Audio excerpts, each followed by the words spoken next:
బూటకపు ఎన్కౌంటర్ కేసులో Delhi CBI court సంచలన తీర్పిచ్చింది. ఎంబీఏ విద్యార్థి రణబీర్ సింగ్ ఎన్కౌంటర్లో పాల్గొన్న 18 మంది పోలీసుల్లో 17 మందిని దోషులుగా తేల్చింది. కిడ్నాప్, హత్య, సాక్ష్యాల తారుమారుపై కోర్టు విచారించింది. ఇందులో 7 అధికారులపై హత్య నేరారోపణల్ని కోర్టు నిర్ధారించింది. మరో 10 మందిపై కిడ్నాప్, సాక్ష్యాల తారుమారు సెక్షన్లలో దోషులుగా తేల్చింది. దోషులకు ఇవాళ శిక్షలు ఖరారు కానున్నాయి. ఫేక్ ఎన్కౌంటర్ కేసులో దేశంలో ఒకేసారి 17 మందిని దోషులుగా నిర్ధారించడం కలకలం రేపుతోంది.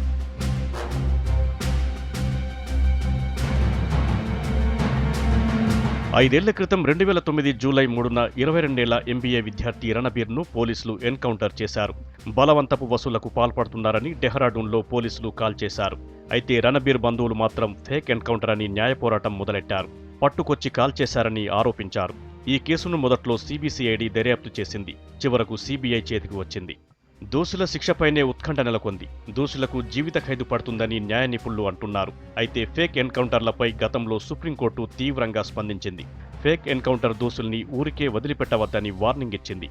రేర్ కేసుల్లో ఉరిశిక్ష విధించాలని సూచించింది న్యాయస్థానం.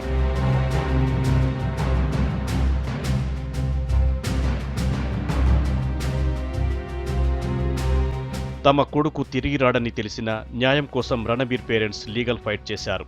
సుప్రీంకోర్టులో చాలా ఫేక్ ఎన్కౌంటర్ కేసులపై విచారణ జరుగుతోంది. ఫేక్ ఎన్కౌంటర్లపై సుప్రీంకోర్టు తీవ్రంగా స్పందించాలని కామన్ మ్యాన్ కోరుకుంటున్నారు.